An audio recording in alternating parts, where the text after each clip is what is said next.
Hello and good evening and welcome to another program on Law and Order. Now, you have all heard this concept or this word called public-private partnership.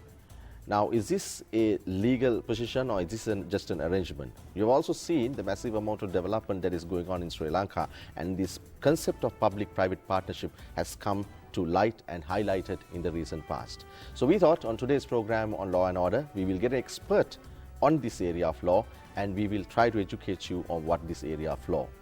My expert guest today is no stranger to Rupawahini. He was here with us once before, Dr. Asanka Gunawansa. Dr. Asanka Gunawansa holds a PhD in law from the National University of Singapore and an LLM in International Economics Law from University of Warwick. Dr. Gunawansa, thank you very much for coming back to Law and Order.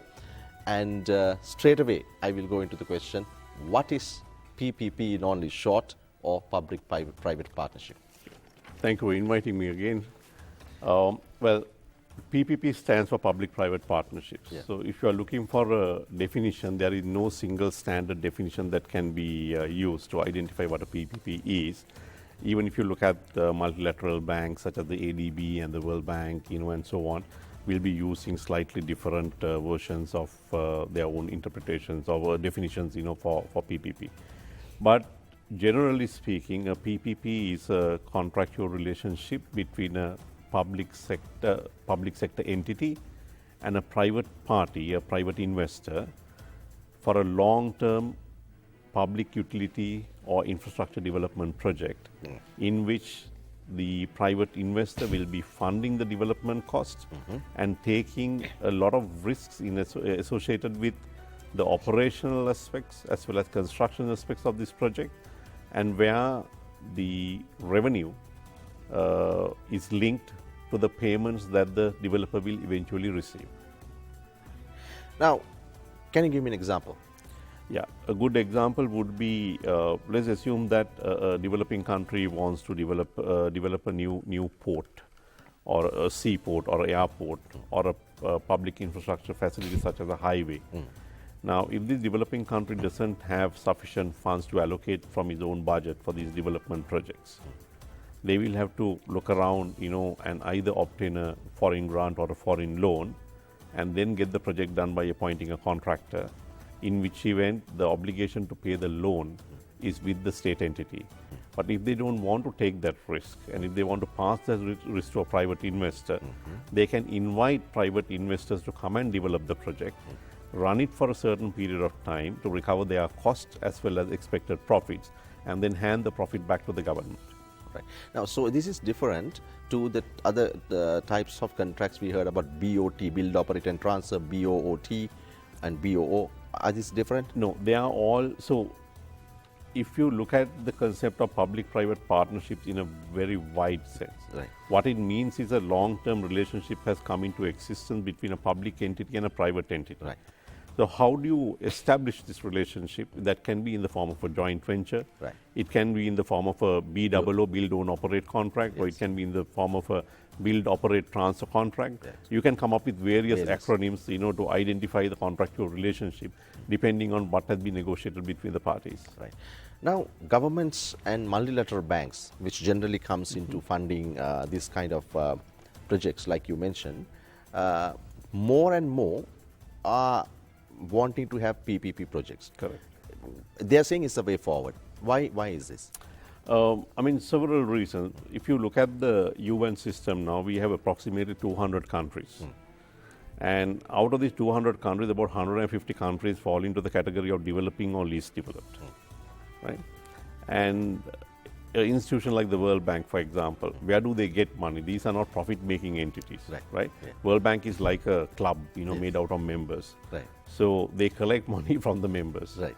So if you have a lot of poor members, then obviously the money coming in from these poor members will be less. So few countries have to fund the development initiatives of approximately 200 countries.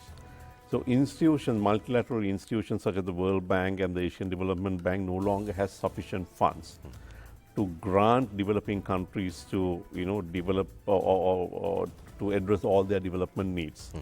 So therefore they have come up with this solution of passing that investment risk to private sector entities who have money And in addition to money, they also have the technical capacity, and also they have administration and managerial expertise to run these projects efficiently. So that is the reason why the multilateral banks such as the World Bank and ADB promote public-private partnerships as the way forward for development. So actually they are not giving, they are expecting people to come with money and expertise and do a project for a government of a developing country. They continue to play a role. Now say for example in the 1960s or early 1970s, the World Bank and Asian Development Bank and other development banks, they provided direct loans or grants to developing countries to do the development projects. Right. And sometimes after a period of time, because the loans are paid, you have to write off, and you will not be able to recover the loans. So what they do now is they encourage private sector participation, where a private investor would perhaps, bring up to about 70 to 80% of the development cost in the form of equity and debt, loans that they themselves raise from other development banks, even private sector commercial banks. Then World Bank and ADB might chip in as a lender. So they might provide 10 to 15% of the project development cost as a loan, not to the country concerned, but to the private sector investor who will run the project as a profit-oriented project. So recovery process would be much easier. Right. If we take an example further to clarify to our viewers, a road where a company comes in, pumps in about 70% of the cash and builds it, their ROI or the return on investment could be the toll charge they take? Or is it could be the toll charge. It could be the toll charge. But sometimes take for example a least developed country in Africa. You can build a highway, and highway may connect city A and city B, and as a result of that, a lot of other things will be facilitated. But when it comes to recovery of money, the end users might not want to either use this road and use the traditional roads because they can't afford the cost, or the amount of money that can be charged from them from the government will be not very high. So in that situation, the government might have to subsidize. And so what will happen is that the developer will have a projected usage per month and per year in order to recover their cost of construction and the expected profits.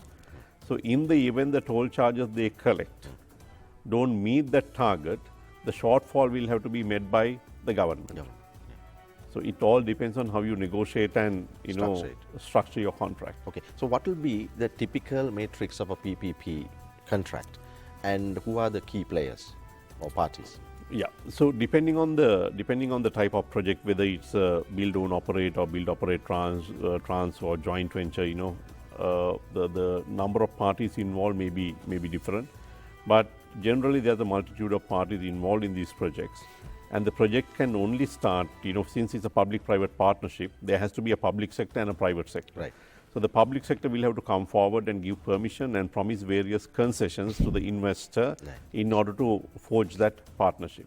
So that's the public sector entity. It could be a government department, a secretary to a ministry who is entering into a contract on behalf of a department or on behalf of a ministry, or a statutory entity. Like in Sri Lanka, it could be the Road Development Authority or the Sri Lanka Ports Authority. So that's the public sector entity. So they will then enter into agreement with the private sector entity who will undertake the development and who will undertake to bring the investment. In addition to these two key players, as I said, most of the development projects involve a large sums of money. And this money will not always come in the form of equity. For example, if you have to put $500 billion to develop a project in a developing country, chances of a single investor coming and putting that in the form of equity is very, very rare. Right. So what would happen is that they will raise the equity, in the form of a syndicated group, and there will be 5 or 6 different investors coming in and establishing a special purpose vehicle for the purpose of the development, and each one of them will make a contribution towards equity. And that would probably, come up, they will probably come up with about 20 to 30% of the development cost. Then they have to borrow the rest. So they will go to international lending institutions and borrow the balance, by using project financing techniques to develop the project. So then the lenders come in. So these lenders, depending on the country risk, might not want to engage into a commercial agreement with the developer and give money. They might want a back-to-back guarantee from the government itself to say that the project is secure and changing governments will not adversely impact the project. So they will enter into a direct loan agreement or direct lender agreement with the government concerned. So once you take care of the financial aspects of it, then you need a construction company to do the actual development. Then because these projects are run for 10, 20, 30 years sometimes, you need a operation contract with a expert operator to operate the project for a long period of time. Then there is insurance and underwriting agreement that will have to be entered into in order to cover your risks. And eventually there are contracts that you enter into with the end users, right, to deliver whatever product that you have developed and recover your cost. Right. You mentioned about guaranteeing the PPP, the fund obviously expects to guarantee. And we are talking about developing countries. And we are talking in situations where governments don't have money, and that's why the PPP kicks in. Who generally comes in as a guarantor in these kind of things? So usually the lenders would want a direct guarantee from the government itself, in which event the treasury will have to provide that guarantee. So you call it? Like a sovereign guarantee. Now, government of Sri Lanka for a period of time, has not been providing sovereign guarantees except in, very exceptional cases.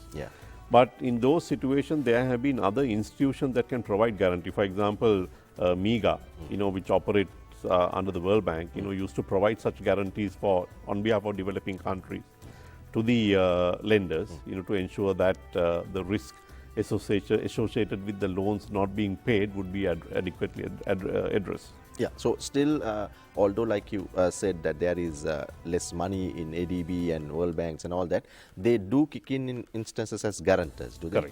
Correct. Now, this PPP concept or the model, is it recommended in your opinion to all forms of projects, development projects in a country like Sri Lanka? As you know, we have lots to do in the areas of construction, roads, bridges, railroads and all that kind of thing. Is it recommended? The simple answer is no. Because no. Because in my view, any developing country should do their own homework and identify what are the type of projects, right, which could be developed following the PPP procurement method. Now, say for example, because PPP is eventually a profit-oriented project. No private investor is going to put large sums of money to a project unless they can recover it. So in Sri Lanka, if you look at areas such as public health, education, right, are either given free of charge or at heavily subsidized rates to the general public. And our people have gotten used to it. So if you try to bring a private investor and do it in the form of a PPP, and if they suddenly start charging money from public universities for developing public universities and offering education, and from public hospitals, there might be, it might lead to even a political crisis. So the government should therefore either educate the people and get them prepared, to walk towards, that end, or they will have to think of suitable projects that could be developed as commercial ventures with the participation of the private sector entities. So toll roads in Sri Lanka, power projects in Sri Lanka, telecommunication projects, airport upgrades, seaport upgrades, container terminals have worked very well as public-private partnerships, but not other areas. Now, having said that, in certain other countries, even areas where even academics, at the beginning thought might not be able to develop as public-private partnerships have had success. One example I can give you is water. Now, in Philippines, there are very successful PPPs for water. So the basic argument there was that, average citizen would be happy to pay, for example, a cigarette or a beer or alcohol, but they wouldn't want to pay for water, right? Saying that, we have a right to water. Yes, you may have a right to water, but the government should incur a cost. If the government should incur a cost to develop that facility, and if the money is not coming in the form of taxation or whatever other government revenue is not sufficient to develop this project, then you have to, look at various other models of providing those services to the people. So they went down the track of developing PPPs even for public water, and that has been one of the success stories in the Philippines. Right. Now, this will it be recommended model for a country like Sri Lanka in things like multimode transport and road building? Yes, because transport is a big issue in Sri Lanka, and anyway, even at subsidized rate for transport, people pay, right? Because if you don't get to work, you don't get paid simply. So as a result of that, transport sector is something that we can certainly look into. And one of the reasons as to why in the transport sector, for example, developing underground, system, public-private partnerships have not worked so far in Sri Lanka is due to planning-related issues, I think. Right. Because the Colombo is not a planned city, so Right. it will be difficult to suddenly introduce an underground system in a place like Colombo, and unless you do a proper study and find the routes where you can come up with a development development like that. So that is why perhaps I think the Megapolis Ministry is currently looking at light railways and tramways and so on as an alternative model. Right. Now, what is the extent of partnership expected by the key stakeholders in a typical PPP arrangement, or if I may say TPP country? Yeah. It has to be an effective, efficient, true partnership. Now, in some countries, you can see effective, efficient, true partnerships, and in some countries, you don't. Okay. Now, even in places like Sri Lanka, sometimes what happens is when we talk about public-private partnerships, the government entities may think that when they give a concession and put pen to paper and sign the public-private partnership, Yeah. the partnership ends there, and thereafter they have to put the cap of a regulator and regulate the project. But you have to separate these two roles. Right. Yes, you have to regulate, you have a regulator's role to play. But in a partnership, especially when the partnership is for 30 years, you have contractual duties and obligations, running throughout the project's life cycle. So therefore, as a true partner, you have to effectively participate in that project, which means, say, for example, regulatory changes or changes in law or changes in policy is going to have adverse impact on a public-private partnership. Perhaps the policymakers and the lawmakers may want to even consult the private sector entity with whom they have formed a partnership to find ways as to how this change of law, change of policy might not have adverse impact on the project in which they are a true partner. Right. So you can't enter into an agreement today and promise, say 10 things to the investor, and then a year later say that the law has changed and therefore we can't, fulfill those promises. Right. Given what you said, is Sri Lanka ready for PPP? I think yes. I think yes, because the development desire of the politicians as well as the people, is very high. And as we know, we are coming out of a civil war that lasted almost 25 years. So we don't have sufficient public funds to develop public infrastructure and meet the aspirations of the people. So you have to look to the private sector. And some of the PPP projects that have been introduced in Sri Lanka from the mid-1980s, the Colombo Port Terminal being, one of the success stories, have been so far very, very successful. And even a project like the Colombo Port City, I think is going to be very successful going forward.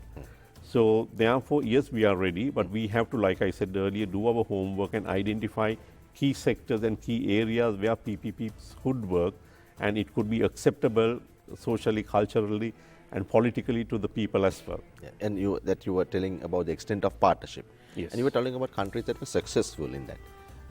If I may take you backtrack a little bit and ask for example.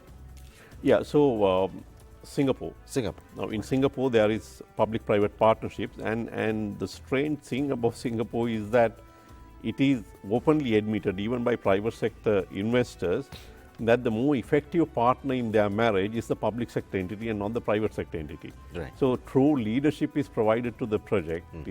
They have a vision, they do their homework, they identify an area, and they take the lead in forging a partnership with the private sector and making sure that the project is successful. So they don't simply put pen to paper and then backtrack and wear the cap of a regulator and try to pick holes in the project development process. So even in countries like Philippines and Vietnam, it has worked. And if you look at the West, in countries like the US, UK, France, there are a lot of successful PPP projects. One of the earliest PPP projects was the Channel Tunnel project, where two governments were involved, Britain and France. And these are successful projects where the So state PPPs entities can happen have. between governments to government It can. as well. It can. Right. Now, what are the legal risks a PPP contractor will have, and what are the participants should be aware of? Yes. And what are the precautions they can take to mitigate those risks? Yeah, so a PPP being a contractual relationship all the typical risks associated with the contract are there, but then there are certain unique risks that you can, you can find which can be associated with public-private partnership given the long-term relationship that is created. So if you take a 20 or 30-year period, in a good democracy, you will see like 5 or 6 different governments, ruling the country during this period. So as a result of that, there will be change of laws and change of policy. So one of your main risks is to make sure that there is political stability and change in law would not, adversely impact the project. Then also external political stability is very important, like civil wars, civil strifes, then, disturbance between two different countries and so on could have adverse impact. And if you are looking at 20 to 30 years to recover your cost and profit, stability of the currency that you have invested and stability of the currency, from which you will collect your revenue is very important, right? So how do you address these? Like I, said earlier, risk identification, risk allocation between the two parties to the contract is very important here. So the trick is to identify the party who is most capable and most suitable to deal with a particular risk, and then you park that risk with that particular party. And thereafter, you can look at the underwriters, to provide adequate insurance to make sure that those risks are covered. So even a risk such as act of God could be covered by way of insurance now, of course, at a cost. Right. We are really running out of time, but if in 1 minute, if you could sum up, could you tell me, Colombo Port City, is it a sustainable development project as far as PPP is concerned? This is a personal opinion, and I think yes, for the reason that, as I mentioned earlier, Colombo is an unplanned city. And if you are looking at, developing the capital of Sri Lanka or the commercial capital of Sri Lanka to be on par with other more developed cities in Asia like, KL, Singapore and so on, we will have to, look at reclamation of land and developing a modern city. So this project is expected to create over approximately 80 to 90,000 jobs, and there will be secondary foreign direct investment coming into the country to develop, real estate and so on in the reclaimed land. And on top of that, the current government appears to be committed to establish an international financial center following the Dubai or the Qatar model in Sri Lanka, which means, there will be a lot of jobs created, a lot of other opportunities created for Sri Lanka. So looking at it from that perspective, I think, yes, it could be one of the success stories in Sri Lanka going forward. Dr. Hassan Gunawansan, thank you very much for joining Law and Order today, and thank you for those valuable thoughts on a very rare topic, rare expertise we find in this topic. We'll hope to meet you once again on Law and Order. Thank you. That's Law and Order for you today. We'll join you next week at the same time with another special topic on Law and Order. Enjoy the rest of the programming on Channel I. Have a good night and a good